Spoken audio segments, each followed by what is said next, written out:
বাবা, তুমি আমার বিয়ের ব্যাপারে মায়ের সাথে কথা বলছিলে শুনলাম। হ্যাঁ, কেন, কি হয়েছে? বাবা, আমি না একটা ছেলেকে ভালোবাসি, আর আমি তাকেই বিয়ে করতে তা চাই। ছেলেটা কি কাজ করে? একটা কোম্পানিতে কাজ করে। বাবা প্লিজ তুমি না বলো না। আর দিদিকে তো তুমি বড়লোক দেখে বিয়ে দিয়েছো, তবুও তো দিদি ভালো যে নেই। ছেলে কোম্পানিতে কাজ করে, যার কাজের কোনো ঠিক ঠিকানা নেই, তাকে মেনে নেওয়াটা আমার পক্ষে মোটেও সম্ভব নয়। এখনো আসছে না কেন? কি হয়েছে, তুমি আমাকে হঠাৎ ডেকেছো কেন? জানো, আমি কালই তোমার কথা বাবাকে বললাম, কিন্তু বাবা মা আমাদের সম্পর্কটা কিছুতেই মেনে নিচ্ছে না। কি বলছো তুমি? জানো, তুমি কোম্পানিতে কাজ করো বলে বাবা আমাদের সম্পর্কটা কিছুতেই মেনে নিচ্ছে না। তাহলে তুমি এখন কি চাইছো? বাবা মা তোমাকে পছন্দ না হলেও আমি তো তোমাকে খুব ভালোবাসি। চলো আজই আমরা মন্দিরে গিয়ে বিয়ে করব। হ্যাঁ চলো, তাই চলো। দিদি, তাহলে আমি আসছি। ঠিক আছে, সাবধানে যেও।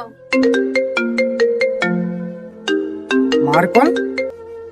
হ্যালো। হ্যালো বাবা সঞ্জীব, হঠাৎ করে তোমার শ্বশুর মশাইয়ের শরীরটা খুব খারাপ করেছে। কি বলছেন কি? বাবা তুমি তিথিকে একটু পাঠিয়ে দাও তো, ওর বাবার না খুব তিথিকে দেখতে ইচ্ছে করছে। ঠিক আছে, আমি দিদিকে পাঠিয়ে দিচ্ছি। ঠিক আছে বাবা, আমি রাখছি।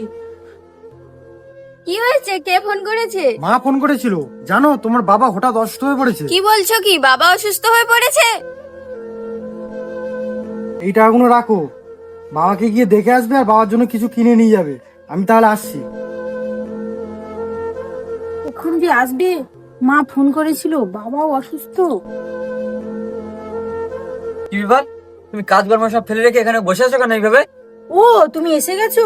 মা ফোন করেছিল, বাবা খুব অসুস্থ, আমি একটু দেখতে যাবো বলছিল। তোমার বাবার বয়স হয়েছে, একটু আধটু এরকম শরীর খারাপ হয়, কিছু হতে না হতেই বাপের বাড়ি বাপের বাড়ি, যত সব। ওসব বাদ দাও, আমার বন্ধু বান্ধব আসছে, রান্না বসাও, যাও। এই শুনছো, তুমি জলটা খেয়েছো? মা, বাবা কেমন আছে? আর দিদি আসেনি? মা, তুই এসেছিস? তোর বাবার শরীরটা আগের থেকে একটু ভালো হয়েছে। কেন মা, তুমি ওরকম ভাবে বলছো কেন? আর বলিস না মা, নিজের হাতে বড়লোক ঘরে মেয়েকে বিয়ে দিয়ে ওর জীবনটাই নষ্ট করে ফেলেছি। জানিস, ওর আসার ইচ্ছা থাকলেও ওর শ্বশুরবাড়ির লোক ওকে আসতে দেয় না। দেখলে তো মা, বড়লোক ঘরে বিয়ে দেওয়ার ফল। এটাই হচ্ছে বড়লোক আর মধ্যবিত্তদের মধ্যে পার্থক্য। মা, এই নাও, তোমার জামাই বাবার জন্য কিছু ফল আর হরলিক্স কিনে দিয়েছে। আর এই টাকাটা রাখো, বাবাকে একটা ভালো ডাক্তার দেখিয়ে নেবে। ধন সম্পদ থাকলেই মানুষ হওয়া যায় না, ভালো ব্যবহারই সত্যিকারের মানুষের পরিচয় দেয়। ধন্যবাদ।